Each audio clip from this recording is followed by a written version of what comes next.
All right, guys, I did it again. I'm up here in Canada, this time in Edmonton, Alberta, 2,800 miles away from home. We bought another Scania, guys. This time we're at the shop of Firmatrac Inc. You can check them out at firmatrac.com. Really cool guys here. They have all kinds of big tractors. We'll show you all that in a minute once we go over our new to us 144G, which I'm not sure what the G means. I'm gonna figure that out. 460. This thing's a freaking beast. It's like we bought the red truck, poopy. Bought the white truck, better, but still needs some work. This thing is in really great shape. It's kind of hard to see, but the frame shows like almost zero rust anywhere. It's got an OptiCruise transmission, twin tag rear axle. We've already got aluminum wheels back home at the shop, working on getting polished. This thing is freaking sweet, guys. The frame is in great shape. Does need some fenders. Maybe we need to get some of those shipped over. But I'm glad to see that it has all the mounts for fenders on it. And this is the straight up like classic looking European semi truck with the twin tag rear axle on it. It is a drum brake rear axle, which is a little bit different. It does have a wet kit on it. Super cool. Little baby fuel tank. We're gonna be stopping buying diesel pretty often on our 2,800 mile trip home back to Florida with this thing. I've got lots of stops planned. We're gonna be stopping at our friends in Tennessee and showing them our new Scania again, a new to us Scania. Got to get across the border. That's gonna be a hurdle. Yeah, I'm just so freaking excited to have another one. This one, I promise, we're not taking apart. We're gonna fix a little few things on it. If it needs much of all once we get it home, we'll know everything that may or may not be wrong with it on the 2,800 mile trip back to Florida. And we're gonna be going to a bunch of truck shows with this thing this year while the white truck is under the knife getting a total makeover. But this thing's sweet, guys. Check it out. Let's go inside of the interior, look at it. Can't even hardly talk straight, but like I said, it's got a wet kit on it with this big tank, so we can run like hydraulic trailers and stuff back home. It does have the same transmission in my other trucks, but it's called an OptiCruise, so it actually shifts for you automatically because manual gearbox with robots right there on top that control how this thing shifts. Opening the door on this unit, it used to be green. You can kind of see it right there, but it's all black, painted by Autolac Homestead.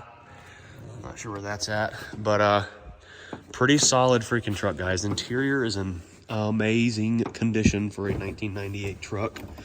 Got the little shifter there, which I hear you can like put it back here in the manual mode and shift it manually. Kind of cool.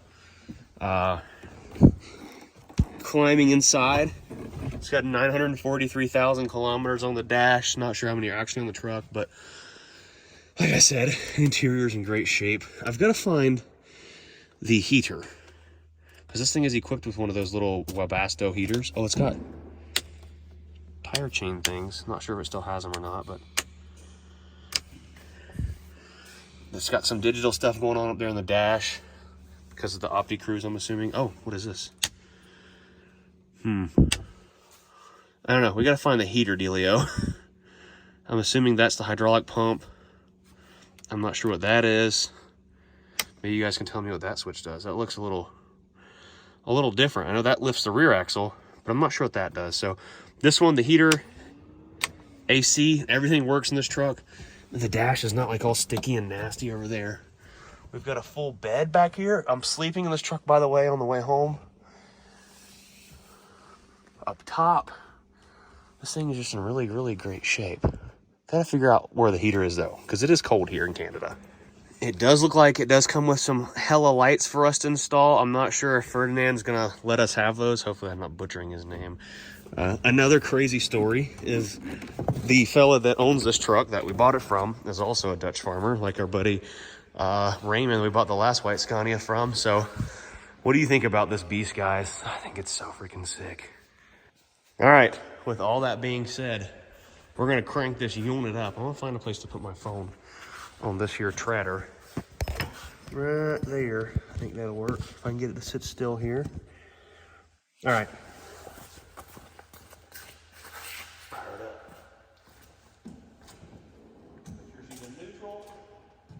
Here we go. Something I want to point out is this thing has factory exhaust on it still. It's not a straight pipe. So quiet. She got a little bit of raw fuel, probably because it's a little tired. We're gonna need some new injectors, but hey, our buddies at Voimala in Finland are already getting us some injectors, some exhaust manifolds, tuning, and all kinds of cool parts of this thing, and a heavy-duty clutch. So lots of stuff coming, but I'm so happy about the twin tag thing. I think that's really cool. All kinds of cool stuff going on in here. I wonder what rear gears are in it. It's just so quiet with a muffler on it still. It's nuts. Can't wait to go haul some trailers with this thing, boy. I tell you what. Boom, look at this thing, dude. That's a monster of a rear tire on this thing. A 13R 22.5. Never heard of that size. That thing is huge. So there it is, aired up to ride height with the, the rear tire tucking. Tucking, son. This thing's got big old meats on it. It's crazy. My eyes are bleeding from all the raw fuel with this old unit. So it's got the same remote here as the rest of the trucks do. Just hit that button and it should drop. Right there. Boom. Or even go up even higher. Crazy.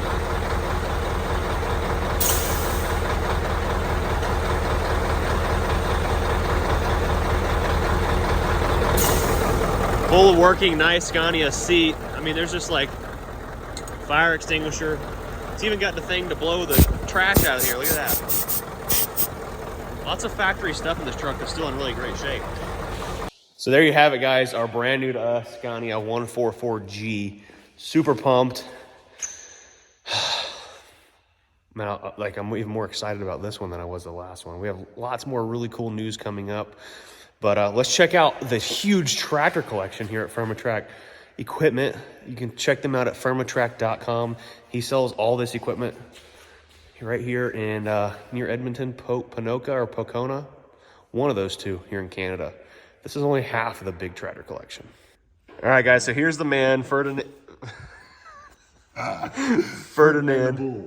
and Denver here, his son. These guys are the ones that have the Scania that I'm buying, and this is your tractor collection. But it's a collection. I see some with dust back here, but they're all for sale at firmatrac.com.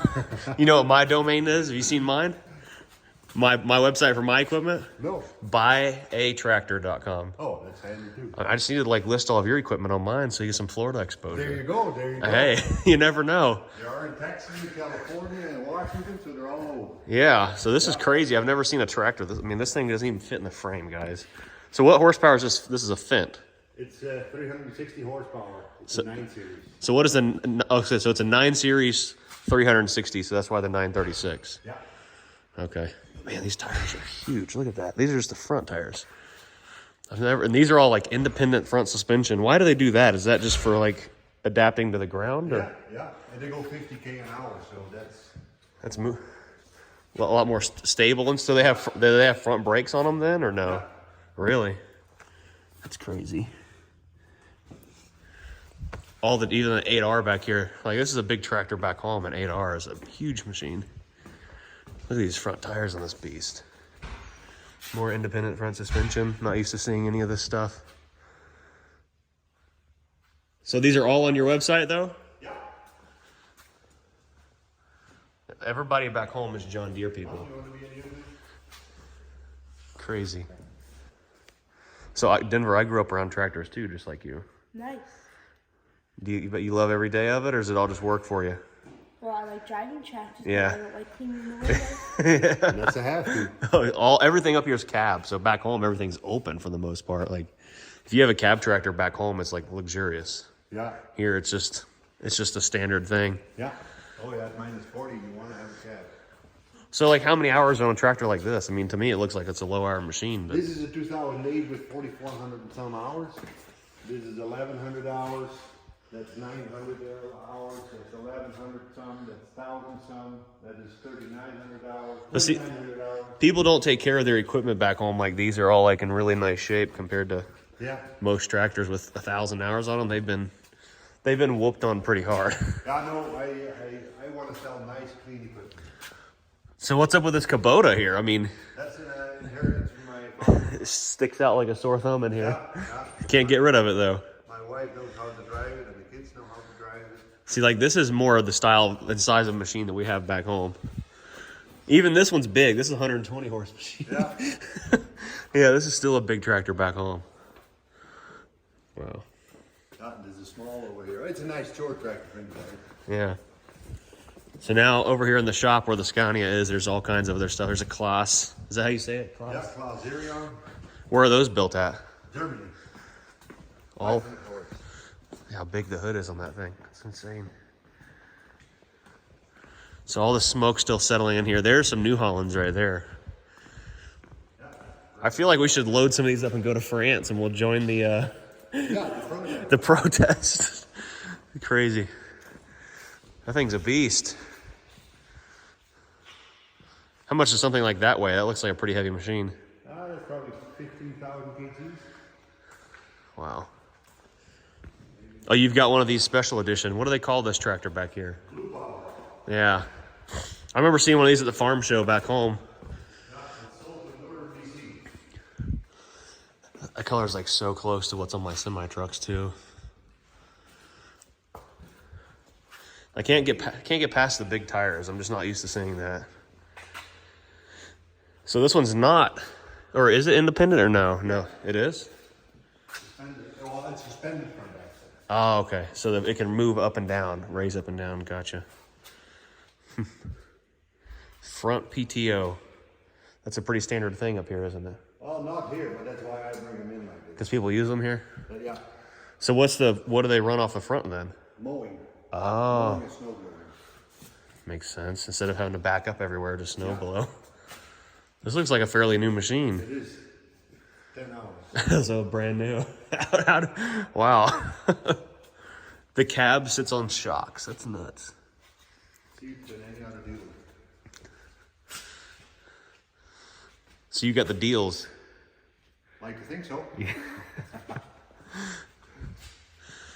that one is sold. It's going. Here we go. Now we're getting to my style right here. I've sold a few 6120s. I've sold like probably 2 or 3 of those before. Yeah, the 5 series are big back home. Yeah. Like the 5100E and stuff like that. Those are big. But what is this chain? What is all that? That's also independent from suspension. It's crazy looking. Yeah. So looking more into the tractor collection, this is the biggest one they said they've ever had, the biggest tires. It's over my head. Look at this. These things are huge. And what's crazy about the Claas tractor here, I don't see a PTO. I think maybe it just is used for pulling tillage equipment. I'm not sure. Pretty crazy, but it's the axles actually steer. It does not articulate. So it can like crab walk sideways, do all kinds of crazy stuff. Big old huge weights up there for traction. Lots of controls right here on the back of the machine, so you don't have to get in and out of the tractor. Talk about a collection of equipment. So guys, on top of buying the Scania, I stopped down here to Longhorn Saloon and Grills. My buddy Peg with zip ties and bias pliers drove all the way down from Grand Prairie, about 5 to 6 hours. Told us where I was gonna be, so I brought him and a buddy down. I went on them to get here. Been talking to this guy. I've been fans of his YouTube channel for years, 6 or 7 years. Funniest guy I know in Canada, and he's making the drive down to come hang out and meet me, so he should be here in a minute. Fired up. Is that a cold start, Bruce? It's a little tired, but it makes injections.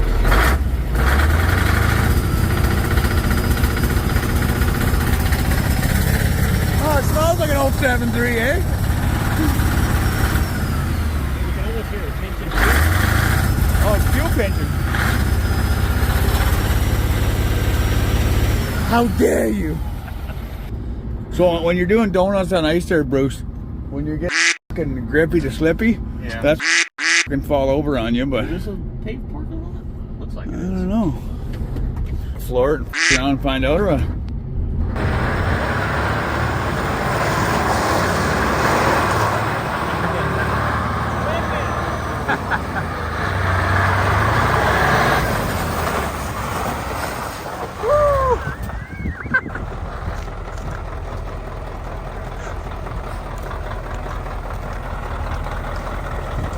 Man, you missed that pole by about 2 feet. Dude, we were like, oh shit. We We gotta figure out how to get the locker working. She was whipping. Well, guys, as you heard, we've seen and met someone tonight for the first time. Old Peg with zip ties and bias plies. We're putting some fuel in the unit. Got me a sweet hat light. Gonna get her filled up. She definitely whipped some donuts, but for some reason the locker in the rear end ain't kicking in. It may not have one, actually. Oh, it doesn't have one. Interesting. I think it doesn't. I can't really see it in here. Maybe it does. I don't know. That's all right. This thing will whip a donut, though. There's some homeless man out here got his foot stuck under my tire. That's Mr. Homeless Man. Oh, okay. Is that hurting or what? No, I'm a little bit stuck. You mind airing it back up to each other? I think you're This might be the best point we could ever just have it. We just leave him here. Yeah, you stay right there. You can take it off, though. Start unscrewing that old, just kick him in the leg. Just kick him in the leg. Well, guys, I am going all in on this trip. I've got my upper bed made. Man, this truck couldn't have been cleaner inside, honestly. Really awesome getting to meet old Peg from Zip Ties and Bias Plies. He's one of the greatest and most down-to-earth creators, and it's so funny he doesn't show his face for his own personal reasons. I understand it, but the voice is, you know, so recognizable. It's like, don't even have to explain anything. So almost hit a pole whipping a donut in a parking lot. That's one way to get deported really quick from Canada. But I'm in Calvary right now. I've got to get up in the morning and get a temporary registration tag for the truck. Once we have that, I got about an 8-hour drive over to North Portal to hopefully get through the border crossing, cross our fingers. But we'll see how the thing sleeps tonight. Bed made, lots of storage space. This one doesn't have bins in it. It's just got like these things that fold down for like storage of whatever you got, and you can fold it up in there. So it's kind of like the work truck model, I guess, but I like how simple it is. Everything's in really great shape. So got a little sunroof going on up there. The Webasto heater does kind of kick on, but it's pretty warm in here. I've got lots of layers here, so if I get cold in the middle of the night, I'll just start the truck up. But I don't want to let the heater run. I don't know if it's working properly, so I'm just going to kind of let it be. But wish us luck. Hopefully I don't freeze. We out here doing trucker stuff this morning. Froze my butt off last night. I woke up in the middle of the night and tried turning like the heater thing on. Didn't work out very well. It turned on and I went back to sleep, and then it apparently wasn't heating, so I got up in the middle of the night and turned the actual truck on, let it run. I idled it up to like 800 RPMs. But out here in full swing, just made a stop at Walmart Super Centre, but people Walmart Super Center. Got some pillows, got a sleeping bag so I'm not freezing anymore. Bunch of snacks and stuff, so I'm not having to stop at the stores along the way. I need some water to stay really hydrated. But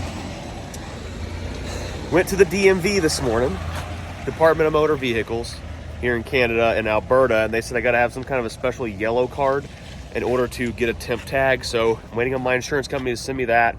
Then we'll have that. Then I can continue on down to North Portal is where I'm crossing. So crossing my fingers, I get this yellow tag, yellow card, so I can get a temporary permit for this thing. I guess it's different than Ontario. And then I can continue heading southeast and getting across the border, hopefully with no hitches into the USA. All right, guys, I found a parking spot over here at the registry. Picked the rear axle up and back right up to the bump stop. She's just chilling above the sidewalk a little bit, but let's see if we can get this thing registered. Pray for us. Got everything here.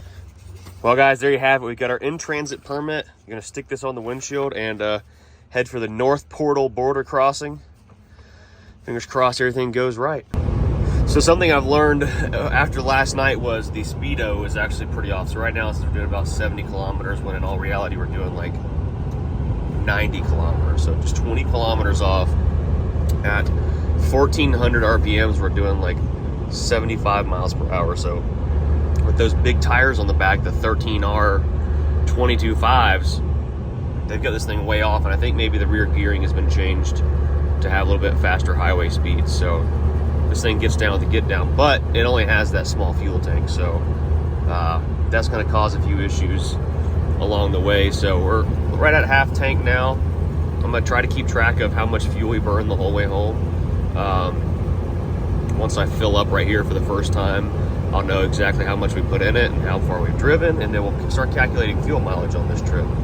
The further south we're going, it's kind of weird. There's snow. Like when we were up in Edmonton, there wasn't any snow. When I was flying in, there wasn't any snow in Edmonton, but there was lots of snow towards the south of that area. So it's kind of weird, but lots of snow out here on the ground. I wish I had time to stop at these old farms and stuff like that. It'd be really cool. I'm thinking I'm gonna make some stops along the way if I see something cool once I get into the USA, but got to get to the border tonight. We've got like a 8 hours and 20 minutes to North Portal where we're going to be crossing tonight. So truck's driving pretty smooth. It wouldn't hurt to have an alignment, but this automatic gearbox, I don't hate it. I mean, a lot of people are all for the manuals, but it's creature comforts at the end of the day too, so not a bad unit. Now that's a wide load right there, boys. Dang, ain't no passing that one. It is a beautiful country out here in Alberta. We're almost to Saskatchewan. There's just farms everywhere, farmland all over the place. It's crazy. Lots of grain bins and stuff like that everywhere. It's so flat. You can just see for miles and miles and miles. It's nuts. Well, guys, I made a stop here at the Co-op Card Lock. I'm at this little kiosk where you got to agree to a bunch of stuff and get pre-approved. They only let me fill up 150 Canadian dollars at a time, which only comes out to like not a lot of fuel. 91 liters at a time. So we're checking to see how much fuel this thing is going to take to fill it up, and then like start calculating our fuel mileage so far. Keep in mind, there's been a lot of starting and stopping, a lot of like in-town driving, but yeah, we're getting there. This thing back to pumping again. These fuel stations are so unique, it's crazy. This guy right here is like a big vacuum trailer, and they tri-drive trucks. You got chains hanging right there on the trailer. Their fuel's full now. But look at this thing, Kenworth with 3 drive axles. That's a Canadian thing. You don't see much of that around back home. Pretty unique there, but get this thing filled up. And I'll do the conversion on liters to gallons and do the mile per gallon conversion and a liter conversion for you guys.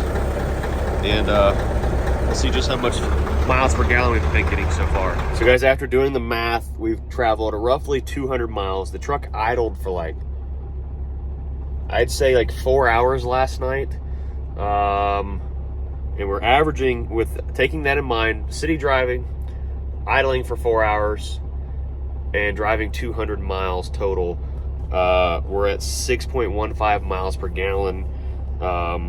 If we do, I don't know what the conversion is to the rest of it, but you guys kind of get the gist. So not too bad. Now that I've filled it completely to the top, I'm going to monitor to our next station. We've got like 400 miles on this Highway 1 here in Canada, till we fill up again, and then we'll get our true highway fuel mileage consumption. And you know, nice, be a good piece of information to know driving these cab over trucks here out on the open road doing 70, 75 miles an hour.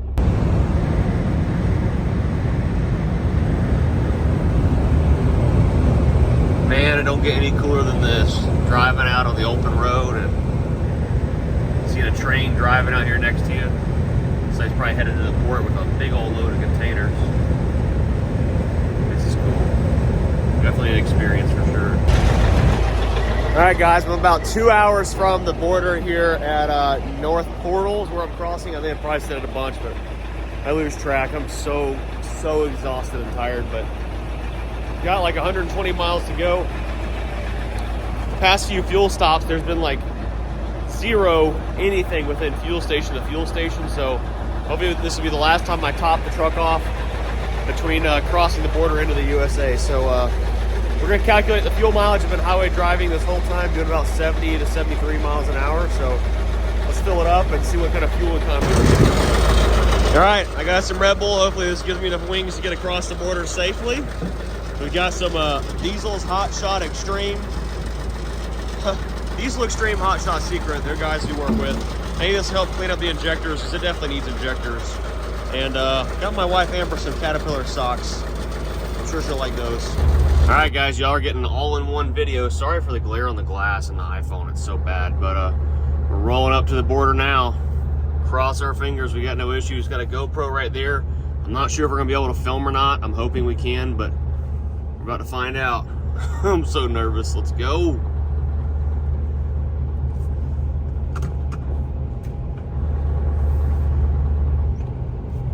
Maximum 40. We better slow her down a little bit. U.S. border straightforward. She don't look too busy. And this is supposed to be a 24-hour border, so let's hope there's no problems pulling in here. Commercial vehicles, right lane. We learned that this is a commercial vehicle no matter what I think last time I did this, so this doesn't look good. I see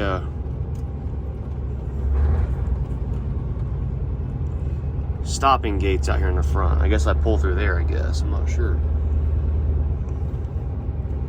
All vehicles must report to inspection. Welcome to the United States, son. Commercial lane 1, commercial lane 2. Looks like we qualify for any of the commercial lanes. Lane 1 it is, huh? Here we go.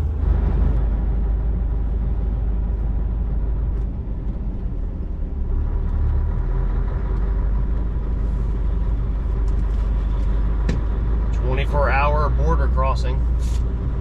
Like I say, guys, if there's a sign here that says no recording, I'm gonna stop, but we shall see.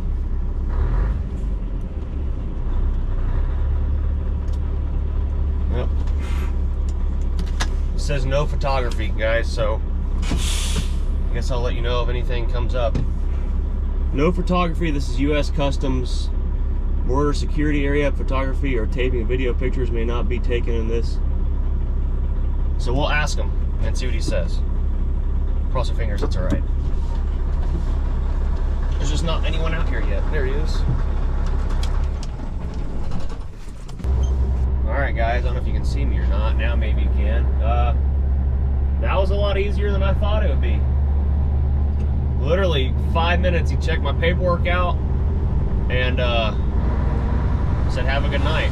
Now I'm gonna go find me a hotel about 30 minutes away, and we'll do a little recap. Shout out to the guys over at Custom Trucks. I'll put a link in the description below once again for having all of our import documents in line. Like, they didn't even check the VIN on the truck, which is crazy. I was expecting there to be like a VIN check on the truck like there was last time or all kinds of stuff. Nope, they didn't even check registration. Made sure my import docs were correct. And have a good day, Mr. Wilson. Let's go find a hotel. I'm tired. Guys, we are officially on U.S. soil. A little debacle there. We couldn't film at the border crossing, but like I said just a second ago, 5 minutes, not even, we're across the border. A little bit of snow and ice on the ground. It's crazy now that we're here in the USA. This is the first time. This is the coolest part about this, right? This is the first time this truck has ever in its life been on U.S. soil, and it's the first of very few 4 Series Scanias on U.S. soil. I'm currently in North Dakota. I've never been here before. It's cold. It's literally 31 degrees out. I'm wearing one of our new t-shirts. If you haven't got yours already, go check them out. The Griff Scania t-shirt. I'll put a picture right here on the screen. Just dropped them. The picture is of Griff, my first Scania before we cut the roof off of it. Just a throwback shirt. I think it looks sick with the burnouts and all that stuff on it. Hope you guys enjoyed the video. Hope you're as pumped as I am about this truck, and hope you are just so excited, because without all my new viewers from all over the world cheering me on to get these cool trucks here in the USA, I'm starting a revolution of bringing Scania to the USA in some shape or form, whether it be a bunch of really old cool trucks like these or bringing new ones here somehow. Big things coming in the next few weeks. We're flying back to Soldier, Sweden for some meetings there. Guys, I'm telling you, something big is going to be coming soon. Working out all the very finite details to make it happen, but we're going to make something really freaking cool happen here in the USA with Scania big rigs. Make sure you guys smash the like button, subscribe if you want to see more of this here unit. This thing is a 144G double frame. I'm learning more and more about it as I've been driving, so we'll get it all into that, but easy peasy coming across the border this time. Comment down below if you know any of the history on this truck. I think it's really cool. Super pumped. Subscribe. If you're not subscribed, you need to hit the subscribe button right now. See you later. Peace.